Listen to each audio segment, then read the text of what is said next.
you for joining my session. I'm a registered psychotherapist qualifying in Ontario, and every day I'm trying to share some tips that might help to improve your mental well-being or make your life easier. And today I will be discussing about anxiety and how it can impact your life, what changes it can make in your brain, and what you can do in order to cope and succeed despite anxiety. I'm glad that you are here today, and if you choose to join the session, there is probably a part of your life where you started to notice something. Maybe anxiety is not just a feeling anymore, and sometimes it's affecting your decisions, sometimes it's holding you back, maybe sometimes it's stopping you from being who you want to be. And maybe the hardest part about it is that when anxiety shows up, even thinking clearly becomes difficult. So today I'm not here to teach you how to delete or completely eliminate anxiety because it's not realistic, but I want to show you that something much powerful, how you can move forward and you continue to do things that are important for you even when anxiety is present, and how to stop letting anxiety to control your life and how to take your life back step by step. So now I want you to take a brief moment and notice for yourself, what is anxiety preventing you from doing? Is it speaking up? Is it asking questions during the classes? Is it making decisions or studying something, trying something new, doing some activities, or maybe continuing something that you already have started, but anxiety is becoming a barrier for you to continue to learn or continue to develop something? Just try to remind yourself about it and choose one area where you would like to focus on, what you would like to try, what you would like to do different, because today we are going to work exactly with that. So let's begin with something very important. Anxiety is not a flaw. It doesn't tell anything about you that something is wrong with you. Any of us are experiencing anxiety at some point of their lives. However, it becomes problematic if it interferes with your daily functioning and it stops you from doing certain things that are important for you. And if you cannot do it when anxiety arises and you cannot continue with your daily life, this becomes problematic. And here, what you can do is, of course, it will be better if you receive professional support from psychotherapist or you visit your family doctor, and also working with your thoughts, with feelings, and what you want to achieve instead, becoming aware of your thoughts and choosing what you want to do. These are things that you can do, that you can change. And whenever anxiety is arising, it shows that your brain is trying to protect you. But the problem is that sometimes this system overworks, and even when there is no real danger or threat, uh, your system can be functioning in a high level, and that's because you stop trying any possibilities, you stop learning new things, and your brain keeps asking, what if something goes wrong? And you go into the problems, into the situations that most of time, oftentimes, do not even happen. Like, for instance, try to remember how many of things that you thought will happen, how many of things that you were catastrophizing actually took place. You would notice that most of them didn't happen. However, when we keep ourselves on these possible catastrophes, problems, we stay away from moving, from achieving, from trying, creating, learning, and this becomes problematic. So instead of protecting you, your brain starts to limit yourself. And from a neuroscience perspective, your brain is constantly trying to predict what might happen next.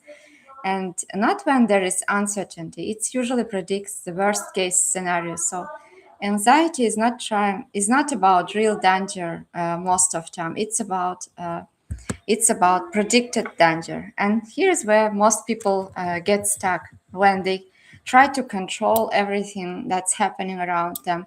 And they say things like, I shouldn't think like this, I need to calm down, I shouldn't feel this way.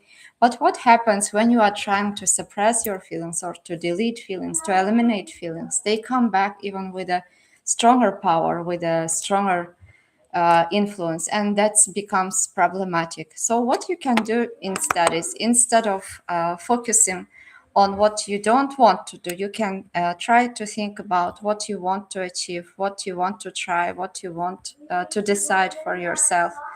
And therefore, when you shift your focus, uh, when you shift your focus from things that you are trying to avoid, when you just accept that anxiety is there, when you understand yourself why anxiety is there. For instance, if you have anxiety about studies, about education, about work, it actually shows that you care about this field. So when you just accept the feeling and let it be there, it stops disturbing you. It stops holding you back, and it creates more distance and movement. Because each time when you are thinking, I don't want to think about it, I don't want to have these thoughts, these feelings, you are actually shifting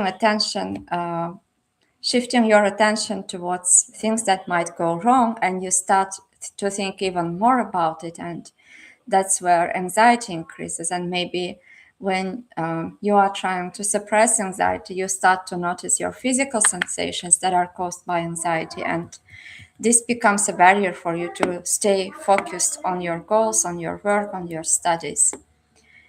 So, because when you are trying to avoid feelings and to stop thinking, your brain interprets that this must be important. If this person is trying to avoid certain things when anxiety arises, there should be something important, and I need to focus more on of it. That's why you start to notice anything related with anxiety even more.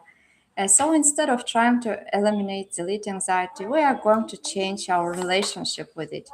Oftentimes, I also notice that many people are scared while they are waiting for anxiety to come, or they feel uncomfortable and they feel anxious about physical sensations,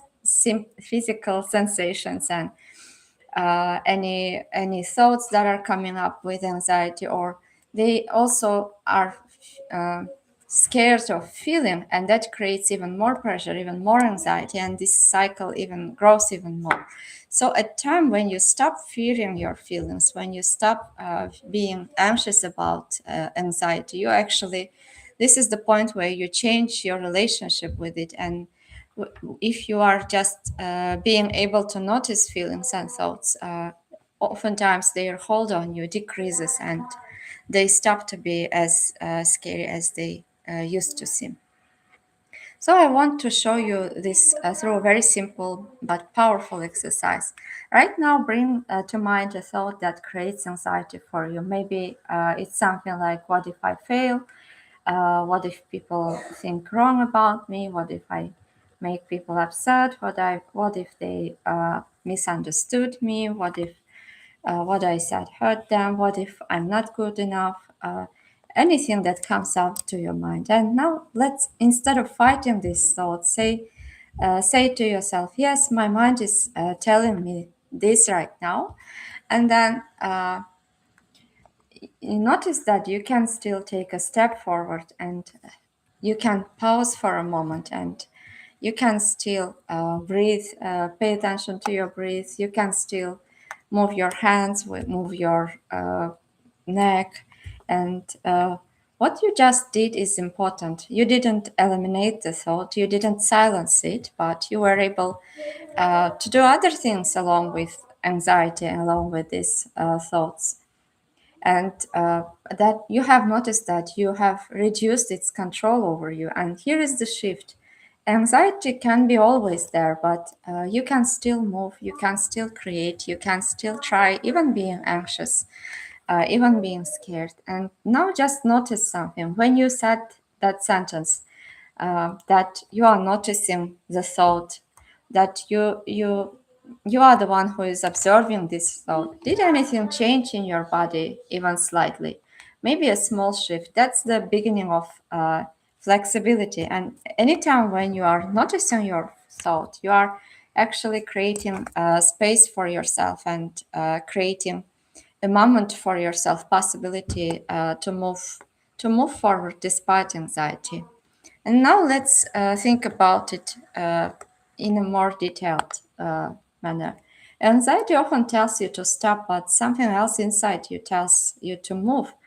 And that's probably what's meaningful for you, that these are your values. For instance, imagine when you are trying to make a presentation, one part of you wants to present, wants to learn, wants to grow, wants to contribute, but there is another part of you who feels scared, who feels anxious and thinks, what if people are going to judge me? What if I say something wrong? What if I cannot present it as well?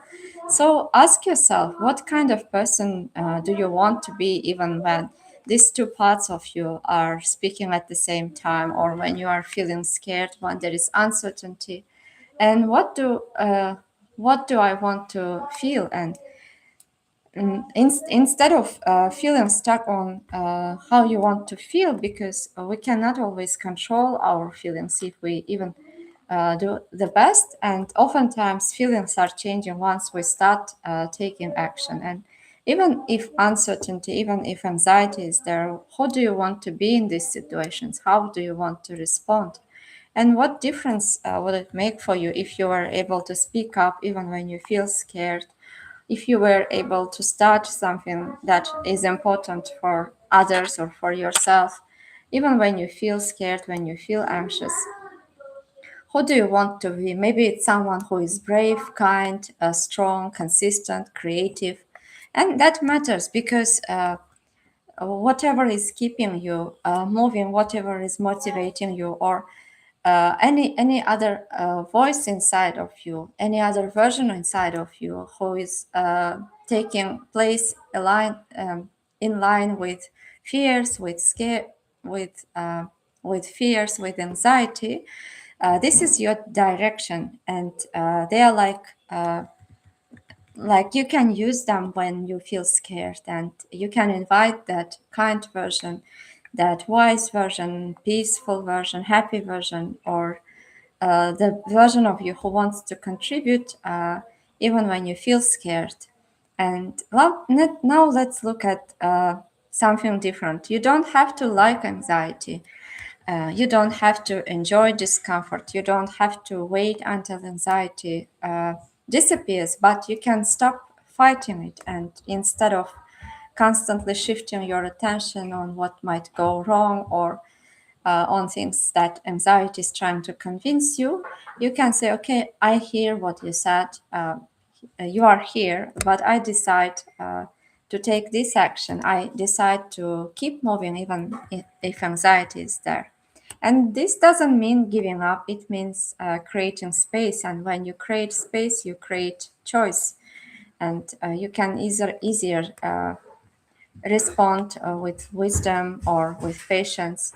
So let's look at thoughts again. Your thoughts are not facts. Oftentimes you would notice that not everything what your brain mind tells you is actually 100% reality. They are just mental events. So instead of saying this is true, you can say my mind is telling me this story again. And instead of accepting everything that your mind is telling you, you can just separate it from yourself and see it just as information, and still keep doing what's meaningful, what's important for you at that moment. And something shifts when you step back and when you can notice your thoughts.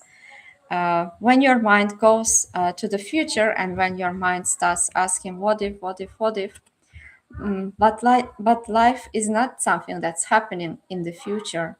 Life is happening in the present moment. It's happening right now. And just for a moment, notice three things you can see at that point, three things you can hear. And wherever you are, environment that's around you, any sounds around you, notice your breath, and notice that this is still happening even when anxiety is there. And gently bring your attention back to the present moment, not by pressuring yourself, but with awareness and with kindness, as you would do to the closest friend, closest person. Invite your attention to the present moment and ask yourself what's important for me right now, what I need to do right now. And remind yourself that you are not anxiety, you are the one who is noticing it, and you are the one who can decide what you can do, what you are going to do, even when anxiety is here. And you are the one who can decide how long anxiety is going to impact you, have influence over you. So there is a difference between I'm anxious and I notice anxiety is here. When you are seeing yourself as anxious, you are labeling yourself, and it you are attaching this feeling that it comes and goes as your identity, and it will not be useful for you to achieve your goals. But when you say, I notice anxiety is here, you don't fuse with the feeling, and it creates more freedom for you to take action towards things you want to accomplish. And when you are able to notice anxiety and uncomfortable feelings and your thought, this small shift creates space, and that space reduces suffering and hold of feelings over you. And finally, this is where everything comes together, because progress doesn't happen when anxiety disappears. Progress happens when you take action, even when anxiety is there. And courage doesn't mean waiting to feel perfect, to feel calm, for the anxiety to disappear completely. Courage means taking action even when anxiety or uncomfortable feelings are present, because maybe you will never feel ready. And motivation often comes when you start taking action, when you start moving. So now I want you to think about one small action that you would like to do. Maybe it's something that you were procrastinating, you were avoiding, and anxiety was a barrier for you to start this. And think about that activity that you would like to try, and notice which feelings come up when you are thinking about it. Is it feelings of sadness? Is it anxiety? Is it something else? And which thoughts show up with it? What's your mind telling you? Does it tell you can't do this, that this is too hard, that you can make a mistake, that this is too difficult? And just simply notice how feelings and thoughts are coming and going, and try to ask yourself what other part is there for you, which other version of you is there, and why is it important for you to do this activity or whatever you are trying to accomplish? Is it important because you want to grow, to develop yourself, to learn more? Is it because you want to contribute to others? Is it because you want to see yourself courageous? And whatever is the answer, invite that wise, calm, happy, courageous version of you to take steps, even in the presence of uncomfortable feelings and discomfort. So, and after that, try to envision yourself. How would you feel after taking these steps? And why would it be important for you? What difference would it make for you to be able to step and take action despite uncomfortable feelings? And what difference would it create for other people? And what might be different if you kept doing this for 1 week, for 1 month, for 1 year? What could be different? And what would you like to tell to yourself from the future, to your present self, who is sitting here right now, and who is trying to start to do something that's important for them, and who is trying to take steps despite anxiety? What would you like to tell to yourself if from that point where you have already succeeded? So choose something that you can do today, something that aligns with the kind of person you want to be, and ask yourself, am I willing to feel discomfort in order to take this small step? Because that is the real question. And when you take that step, your brain starts learning something new. I can feel this way and I can still move. I can feel anxious. I can feel scared and I can still take action. And that is now where the change happens, not by waiting, but by acting. So today what we explored is this. You don't need to delete or to wait for the anxiety to disappear in order to succeed, to take action. The only thing you need to change is how you relate to anxiety. You don't